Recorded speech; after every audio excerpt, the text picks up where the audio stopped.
Assalamualaikum warahmatullahi wabarakatuh. Halo sahabat Balai Ilmu, kembali lagi di channel Balai Ilmu, media belajar untuk siswa. Ayo belajar PPKN bersama Bu Ani.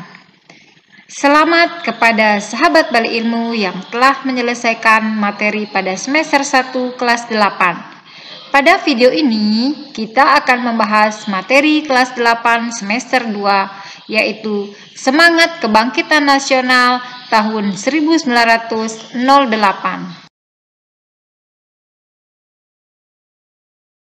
Sahabat Balai Ilmu, suatu bangsa tidak akan berubah manakala bangsa tersebut tidak mau mengubah dirinya sendiri.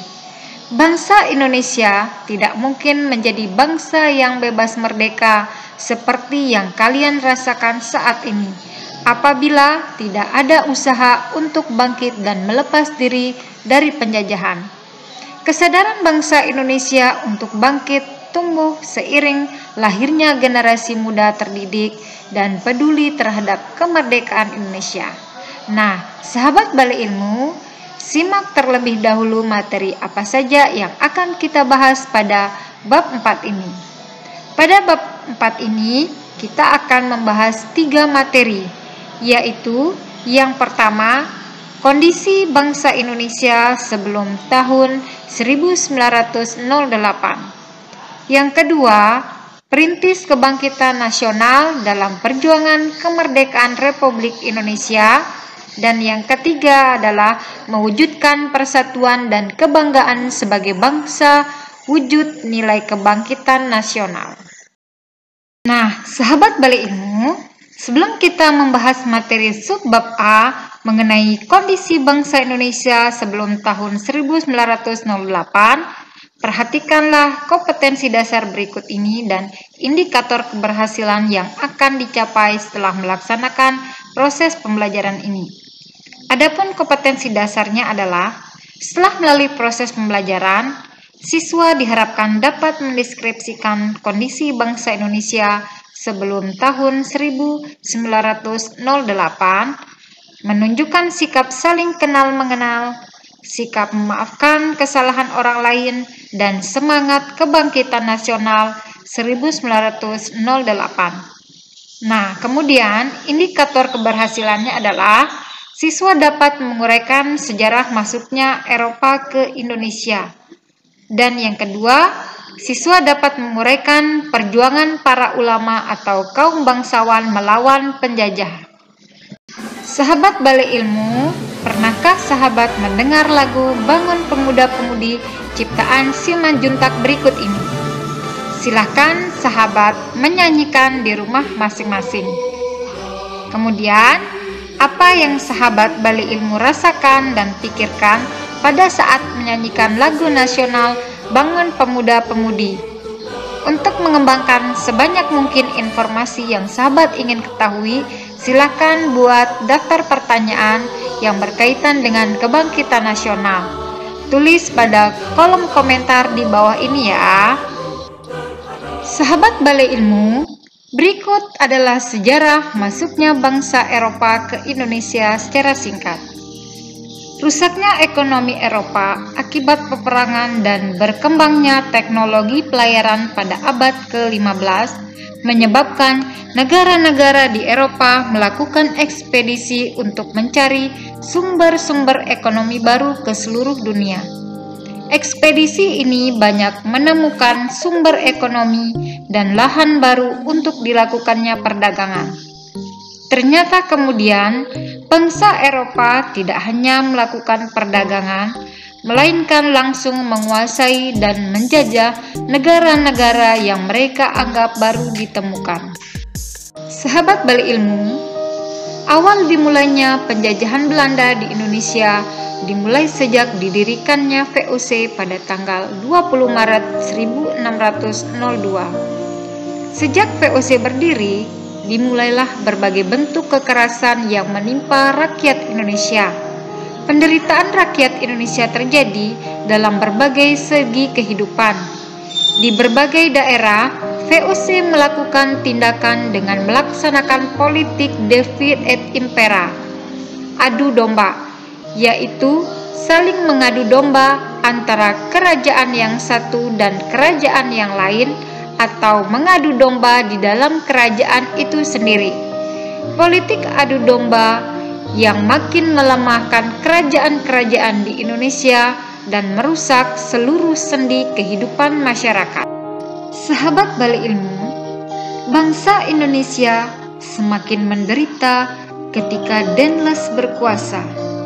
Upaya kerja paksa atau kerja rodi guna membangun jalan sepanjang Pulau Jawa dari Anyer sampai ke Panarukan untuk kepentingan militer membuat rakyat semakin menderita. Penderitaan berlanjut karena Belanda kemudian menerapkan Kulturstelsel, yaitu tanam paksa. Peraturan tanam paksa diterapkan oleh Gubernur Jenderal Hindia Belanda Van den Bosch tahun 1828. Sistem tanam paksa mewajibkan rakyat menanami sebagian dari sawah dan ladangnya dengan tanaman yang ditentukan oleh pemerintah dan hasilnya diserahkan kepada pemerintah.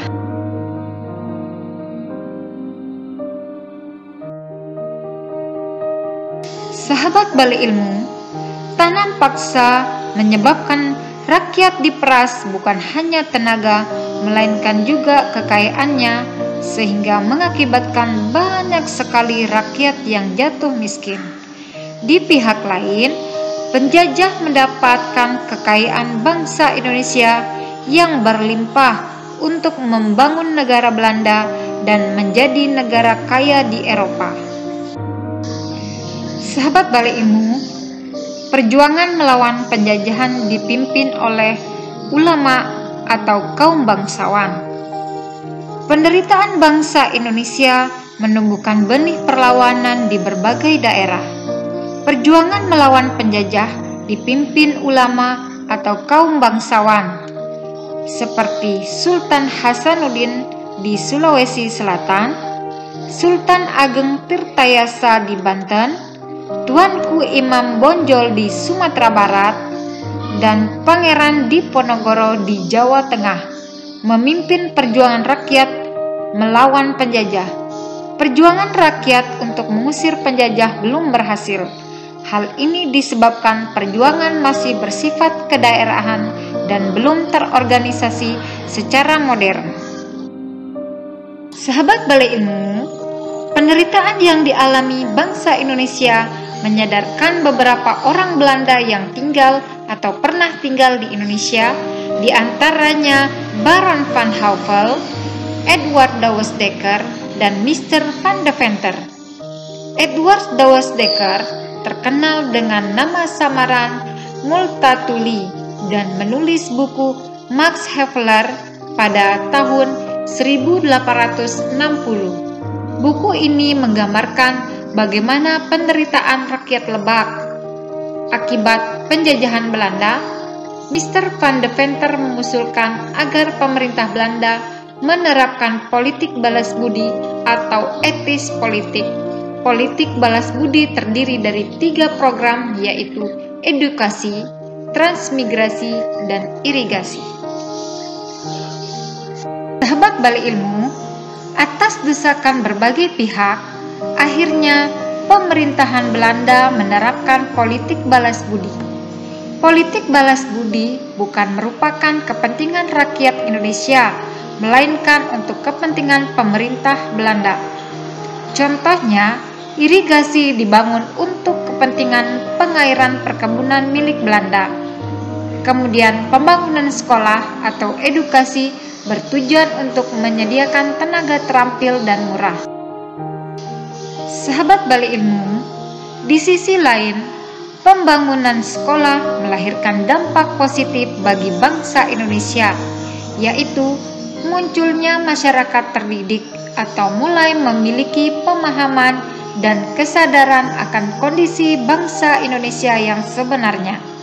Bangsa Indonesia saat itu kondisinya masih sangat terbelakang, bodoh, dan kemiskinan merajalela. Mereka yang mengenyam pendidikan dan sadar akan nasib bangsanya selanjutnya menjadi tokoh-tokoh kebangkitan nasional. Sahabat Bala Ilmu, sekian pembahasan materi mengenai kondisi bangsa Indonesia sebelum tahun 1908 pada video kali ini. Semoga bermanfaat. Teruslah belajar, karena dengan belajar kalian dapat merubah nasib kalian sendiri, keluarga, bangsa, dan negara Indonesia. Ayo belajar PPKN bersama Bu Ani. Wassalamualaikum warahmatullahi wabarakatuh.